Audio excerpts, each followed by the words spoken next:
Hello guys दोस्तों, मैं हूं वारिस और स्वागत है आप सबको अपने चैनल वारिस फ्री क्लासेस पे। दोस्तों क्लास 10 भारतीय भवन का बुक है भौतिकी यानी कि फिजिक्स। उसका फर्स्ट चैप्टर है प्रकाश का परावर्तन। और प्रकाश का परावर्तन का दोस्तों अति लघु उत्तरीय प्रश्न 1 से लेकर 27 तक हम सोल्व कर चुके हैं एक वीडियो में, ठीक है। आप जाकर देख सकते हैं। आज हम इस वीडियो में दोस्तों लघु उत्तरीय प्रश्न, जी हाँ दोस्तों, 1 से लेकर यहाँ पे 17 तक है, ठीक है। 1 से लेकर 17 तक पूरा लघु उत्तरीय प्रश्न यहाँ पे सोल्व करने वाले हैं, ठीक है। कितने क्वेश्चन में देखिएगा आप, यहाँ पे संकेत वगैरह दिया होता है जिससे आप इसका आंसर समझ जाते हैं, ठीक है। लेकिन बाकी क्वेश्चन में नहीं दिया हुआ है, ठीक है। तो चलिए 1 से लेकर 17 तक पूरा डिटेल वाइज जानते हैं एक ही वीडियो में। और हाँ, रटने की कोई ज़रूरत नहीं है। जी हाँ, रटने वाला धंधा नहीं करना है, सिर्फ समझते हुए निकलना है। क्योंकि रटते हुए निकलिएगा, इतना क्वेश्चन है, रटते रटते आपका दिमाग रटा जाएगा, ठीक है। तो चलिए बिना वक्त वीडियो को स्टार्ट करते, लेट्स गो। तो दोस्तों हमारा फर्स्ट क्वेश्चन है, अपसारी समांतर और अभिसारी किरण पुंज से आप क्या समझते हैं, ठीक है। तो देखिए सबसे पहले इन सबका डिफिनेशन जान लेते हैं, उसके बाद हम आपको समझा देंगे। अपसारी किरण पुंज की बात करें तो इस प्रकार के किरण पुंज में प्रकाश की किरणें एक बिंदु स्रोत से निकलकर फैलती चली जाती है, ठीक है। इसे अपसारी किरण पुंज कहते हैं। वहीं बात करें समांतर किरण पुंज की, तो ऐसी किरण पुंज में प्रकाश की किरणें एक दूसरे के समांतर होती है। बहुत अधिक दूरी पर स्थित प्रकाश स्रोत जैसे सूर्य से आते किरण पुंज को समांतर किरण पुंज माना जाता है, ठीक है। वहीं बात करें अभिसारी किरण पुंज को, तो इस प्रकार के किरण पुंज में प्रकाश की किरणें एक बिंदु पर आकर मिलती है या मिलती हुई प्रतीत होती है, उसे क्या कहते हैं, अभिसारी किरण पुंज कहते हैं। अतः ऐसे किरण पुंज में किरणों के बीच की दूरी घटती जाती है, ठीक है। तो देखिए सबसे पहले बात करें अपसारी समांतर अभिसारी की, तो अपसारी किरण पुंज की बात करें तो इसका एग्जाम्पल लीजिए बल्ब से, ठीक है। जो घर में बल्ब होता है वो एक लाइट होता है, ठीक है। लेकिन एक लाइट से क्या होता है, पूरा रूम उजाला हो जाता है, पूरा कमरा उजाला हो जाता है। तो वो अपसारी किरण पुंज का एक एग्जाम्पल है, ठीक है। क्योंकि देखिए वहाँ पे एक ही लाइट है, पूरे घर को उजाला कर रहा है, यानी कि एक बिंदु स्रोत से प्रकाश की किरण एक बिंदु स्रोत से निकलकर क्या हो रहा है, पूरा रूम में फैल जा रही है। तो वो अपसारी किरण पुंज हो गया। समांतर किरण पुंज की बात करें तो जो सूर्य की किरण होती है वो हमेशा समांतर किरण में ही आती है, ठीक है। या फिर अगर आप बात करें टॉर्च की, ठीक है, मैं मोबाइल के फ्लैश लाइट नहीं बात कर रहा हूँ, मैं टॉर्च की बात कर रहा हूँ। टॉर्च देखिएगा एकदम सीधा, ठीक है, देखिएगा एकदम वो समांतर में लाइट जाता है, उसका जो लाइट है एकदम समांतर जाता है, वो समांतर किरण पुंज हो गया। वहीं बात करें अभिसारी किरण पुंज को, तो मतलब बहुत सारे किरण, जैसे सूर्य की किरण आ रही है सीधा आ रही है, ठीक है, या फिर कहीं की किरण टेढ़ा आ रही है, अगर आप मैग्नीफायर लेंस जो होता है, ठीक है, मैग्नीफायर लेंस अगर आप रखते हैं सूर्य की किरण के आगे, उसके बाद अगर पेपर रखते तो देखिएगा सूर्य की पूरी समांतर किरणें को क्या करता है, वो जो मैग्नीफायर होता है वो एक बिंदु पर केंद्रित कर देता है, ठीक है। पूरा किरण एक बिंदु पर केंद्रित हो जाता है, जिससे क्या होता है, पेपर जलने लगता है, ठीक है। तो ये हो गया अभिसारी किरण पुंज का एग्जाम्पल, ठीक है। उम्मीद करता हूँ समझ में आ गया। जो भी नहीं समझ में आता कमेंट भी कर सकते हैं, ठीक है। कमेंट में भी हम डाउट क्लियर करते रहते हैं, ठीक है। नेक्स्ट आइए, पारदर्शी, परभासी तथा अपारदर्शी में अंतर स्पष्ट करें, ठीक है।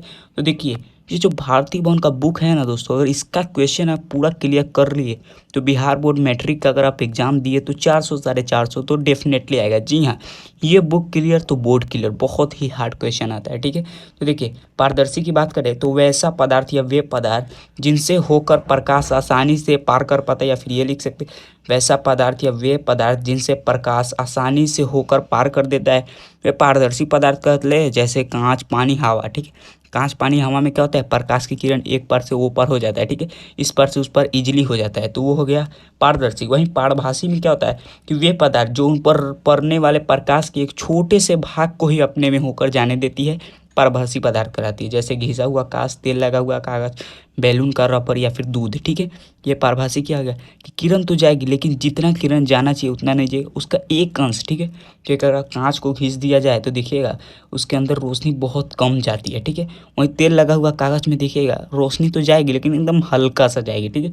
तो पारभासी हो गया। लेकिन अपारदर्शी में क्या है कि वे पदार्थ जो प्रकाश को अपने से होकर जाने ही नहीं देती है। जी हाँ, पारदर्शी में तो जाने देती है पूरा, और परभासी में हल्का फुल्का जाने देती है, तो अपारदर्शी में थोड़ा भी नहीं जाने देती है। जैसे लकड़ी, अब लकड़ी के इस पार से उस पार कभी देखे है कि लकड़ी का घर है या फिर लकड़ी में इस पार से टॉर्च बारे उस पार से निकल गया, नहीं नहीं निकलता है। लकड़ी, लोहा, पत्थर, अलकतरा, पेंट, धातु इत्यादि ये सब अपारदर्शी पदार्थ है, ठीक है। नेक्स्ट आइए, प्रकाश के परावर्तन के नियमों को लिखे, ठीक। तो नियमों को लिखने से पहले मैं बता दूं आप डायग्राम भी बना दीजिएगा तो इजीली होगा, अच्छा लगेगा, ठीक है। अगर आप लघु उत्तरीय में डायग्राम नहीं भी बनाते, चलते दीर्घ उत्तरीय में आया तो डायग्राम बनाना है, ठीक है। देखिए दो नियम है, ठीक है। प्रकाश के परावर्तन के दो नियम है। पहला आपतित किरण, एक सेकेंड, आपतित किरण, परावर्तित किरण और आपतन बिंदु से खींचा गया अभिलंब तीनों एक समतल में होते हैं। और दूसरा है कि आपतन कोण और परावर्तन कोण के बराबर होता है, ठीक है। यानी आपतन कोण बराबर परावर्तन कोण, ठीक है। यही दो नियम है। आप डायग्राम भी बना सकते हैं या फिर डायरेक्ट 2 नियम लिख दीजिएगा, ये भी बहुत है, ठीक है। क्योंकि लघु उत्तरीय है तो 3 नियम लिख सकते हैं, लेकिन दीर्घ उत्तरीय में तो 2 नियम के साथ साथ डायग्राम भी बनाना होगा। नेक्स्ट है ये वास्तविक और आभासी। आभासी को ही काल्पनिक कहा जाता है। प्रतिबिंबों में क्या अंतर है? तो देखिए, सबसे पहले वास्तविक प्रतिबिंब की बात करें तो किसी बिंदु स्रोत से निकली हुई किरण पुंज परावर्तन या अपवर्तन के बाद जिस बिंदु पर मिलती है, ठीक है, मिलती है, उसे वास्तविक प्रतिबिंब कहते हैं। और जिस बिंदु पर मिलती हुई प्रतीत होती है, ठीक है, मिलती नहीं है, वो हो जाएगा काल्पनिक, ठीक है। तो वास्तविक हो गया। उसका लिख सकते हैं कि इससे पर्दे पर प्राप्त किया जा सकता है, यह हमेशा उल्टा होता है, ठीक है। वहीं पे आभासी में क्या होगा? किसी बिंदु स्रोत से निकली हुई किरण पुंज परावर्तन या अपवर्तन के बाद जिस बिंदु से अपसृत या फिर मिलती हुई प्रतीत होती है, उसे आभासी प्रतिबिंब कहते हैं। इसे पर्दे पर प्राप्त नहीं किया जा सकता है और ये हमेशा सीधा होता है, ठीक है। एक और लिख सकते हैं, क्या पता है? वास्तविक प्रतिबिंब जो होता है, वास्तविक प्रतिबिंब को हमेशा सरल रेखा में निरूपित करते हैं। वहीं पे आभासी को देखिए खंडित रेखा में निरूपित करते हैं। जी हाँ, खंडित रेखा में, कभी भी सरल रेखा में नहीं होगा आभासी, ठीक है। और हमेशा आभासी क्या होता है? सीधा होता है और वास्तविक उल्टा होता है। ये हमेशा याद रखिएगा, ठीक है। नेक्स्ट है ये समतल दर्पण द्वारा बने प्रतिबिंबों की किन्हीं 3 विशेषताओं का उल्लेख करें, ठीक है। तो देखिए, सबसे पहले प्रतिबिंब दर्पण के पीछे बनता है। प्रतिबिंब का आकार वस्तु के आकार के बराबर होता है, ठीक है। तीसरा प्रतिबिंब जो होता है वस्तु की अपेक्षा सीधा बनता है, ठीक है। समतल दर्पण की बात करें, यानी वही जो शीशा होता है ना, जिनमें हम लोग चेहरा देखते हैं सुबह शाम, वही समतल दर्पण है, ठीक है। तो उसके अंदर जो हमारा चेहरा बनता है उसे प्रतिबिंब कहते हैं। उसी का विशेषता पूछ रहा है, ठीक है। तो सबसे पहला जो हमारा प्रतिबिंब वो दर्पण के पीछे बनेगा, जी हाँ। उसके बाद प्रतिबिंब का आकार वस्तु के आकार का बराबर होता है। हम जितना बड़ा रहेंगे उतना ही बड़ा ना प्रतिबिंब होगा। हम छोटे रहेंगे और प्रतिबिंब बड़ा थोड़ी ना हो जाएगा, ठीक है। समतल दर्पण की बात हो रही है, दूसरा दर्पण में तो हो ही जाता है, ठीक है। प्रतिबिंब वस्तु की अपेक्षा सीधा बनता है, ठीक है।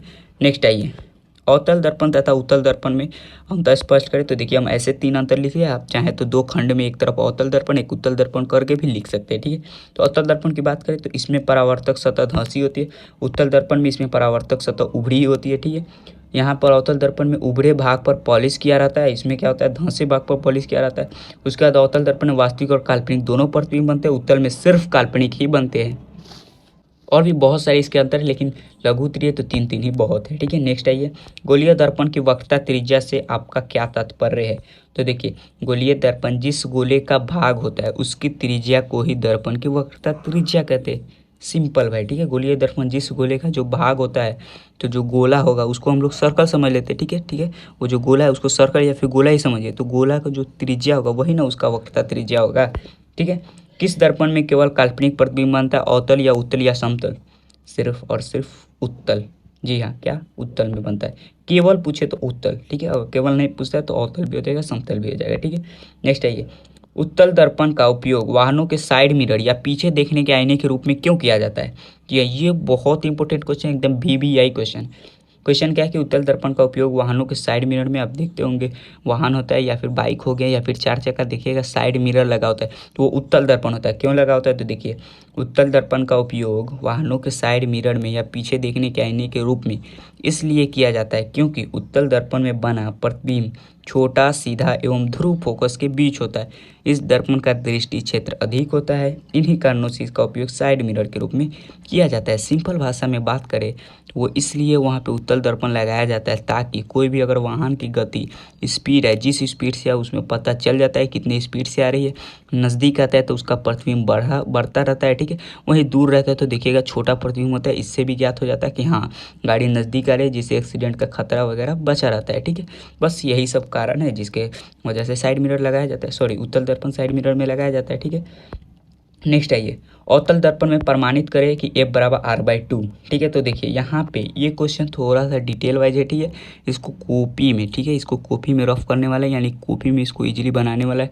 तो हम इसका दोस्तों कॉपी में हम बना दिया, ठीक है। इसमें कॉपी में सिद्ध करने वाला है, यहाँ पे फोन में तो सिद्ध नहीं होगा, ठीक है। तो ये क्वेश्चन आपको स्पेशली चाहिए तो आप डिस्क्रिप्शन में देखिएगा, 10 नंबर क्वेश्चन हम अपलोड कर दिए हैं, ठीक है। उसका लिंक डाल देंगे, ठीक है। डिस्क्रिप्शन में इसका आंसर चेक कर सकते हैं, ठीक है। बाकी यहाँ पे उपरोक्त चित्र वगैरह लिख तो दिए, लेकिन चित्र यहाँ पे नहीं है, ठीक है। तो आप डिस्क्रिप्शन चेक कीजिएगा, वहाँ पे इजीली आपको मिल जाएगा, ठीक है।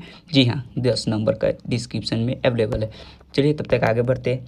11-12, जी हाँ, 11-12 की बात करें तो देखिए 11 नंबर क्वेश्चन क्या है? 11 नंबर का क्वेश्चन है कि अनंत और वक्रता केंद्र के बीच रखी वस्तु का अवतल दर्पण से बने प्रतिबिंब का निर्धारण स्वच्छ किरण आरेख खींचकर करें। ठीक है, तो फ़ोन पे तो खींचकर नहीं बता सकते। ठीक है, तो हम यहाँ पे स्क्रीनशॉट लगा देते, आप इजीली 10 सेकंड तक देख लीजिए कैसे किरण आरेख खींचा जा रहा है। ठीक है, जब अनंत और वक्रता केंद्र के बीच हो वस्तु, ठीक है, अवतल दर्पण में, तो देखिए कहाँ इसका प्रतिबिंब बन रहा है। पूरा किरण आरेख हम आपको स्क्रीनशॉट दिखा देंगे। ठीक है, स्क्रीन पे आप इजीली 10 सेकंड 15 सेकंड तक इजीली उसको देख लीजिए। ठीक है, समझ में ना आए कमेंट कर दीजिएगा, वैसे समझ में क्यों नहीं आएगा। ठीक है,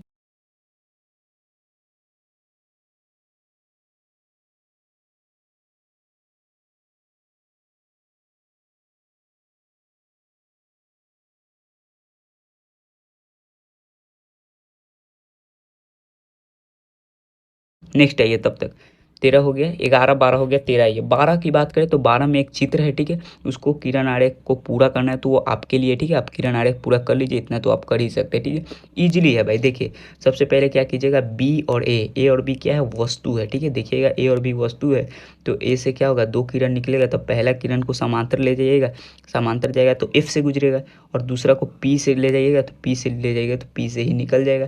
ठीक है, उसका प्रतिबिंब कहाँ बन जाएगा, सी और बी के बीच बन जाएगा उसका प्रतिबिंब। ठीक है, चलिए नेक्स्ट आइए, स्पष्ट किरण आरेख द्वारा अवतल दर्पण में आभासी, काल्पनिक एवं आवर्धित प्रतिबिंब का बनना दिखाए।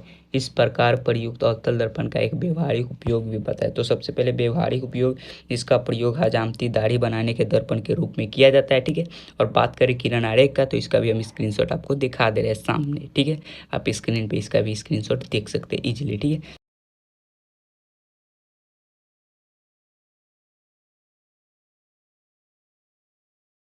तब तक नेक्स्ट आइए, यदि 25 सेंटीमीटर फोकस दूरी के अवतल दर्पण की सहायता से सीधा प्रतिबिंब बनाना हो, ठीक है, तो दर्पण से वस्तु की दूरी का प्रास क्या होना चाहिए, प्रतिबिंब की प्रकृति क्या होगी, प्रतिबिंब वस्तु से बड़ा होगा कि छोटा होगा। इस परिस्थिति में प्रतिबिंब के बनने की क्रिया को दर्शाने के लिए किरण आरेख भी खींचिए। ठीक है, तो किरण आरेख वही स्क्रीन पर हम आपको शो कर देंगे। ठीक है, और इसका तब तक हम देख लेते हैं इसका क्या हो जाएगा डिफरेंस। तो जब वस्तु अवतल दर्पण के सामने उसके ध्रुव और फोकस के बीच में हो, तो उस वस्तु का सीधा और आवर्धित प्रतिबिंब दर्पण के पीछे बनता है। अतः उपर्युक्त परिस्थिति में वस्तु की दूरी दर्पण से 0 से 25 सेंटीमीटर के बीच होनी चाहिए।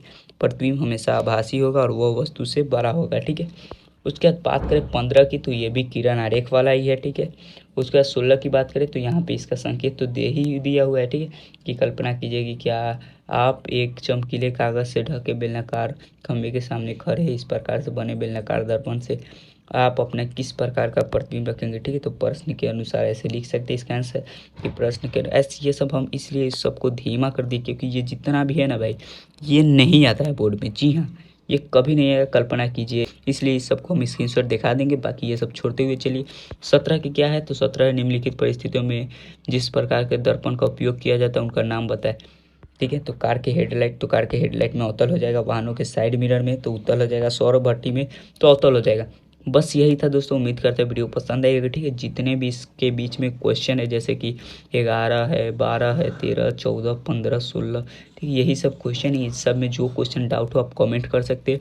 अगर आप चाहते हैं कि नहीं हमको ये स्पेशली क्वेश्चन एक वीडियो में चाहिए, ठीक है, यानी 11 का 12, 13, 14, 15, 16 कोई भी एक क्वेश्चन आप चाहते हैं कि नहीं आप एकदम डिटेल में एक वीडियो में एक क्वेश्चन को डिफाइन कीजिए, तो हम अगला वीडियो ला देंगे। ठीक है, जो भी क्वेश्चन आप बोलिएगा, जो सबसे ज़्यादा आपको डाउट है, जो क्वेश्चन में आपको सबसे ज़्यादा डाउट है वो क्वेश्चन बोलिएगा, हम नेक्स्ट वीडियो में ला देंगे। सिर्फ वही क्वेश्चन को पूरा सोल्व करेंगे कॉपी पर। ठीक है, तब तक के लिए मिलते हैं नेक्स्ट वीडियो में, तब तक के लिए जय हिंद जय भारत। और हाँ, 10 नंबर क्वेश्चन है। ठीक है, अवतल दर्पण में प्रमाणित करें कि ये बराबर/2 जरूर देखिएगा, क्योंकि ये 3 नंबर 5 नंबर में तो जरूर आता है, बहुत इंपॉर्टेंट क्वेश्चन है। ठीक है, डिस्क्रिप्शन में इसका लिंक है। चलिए।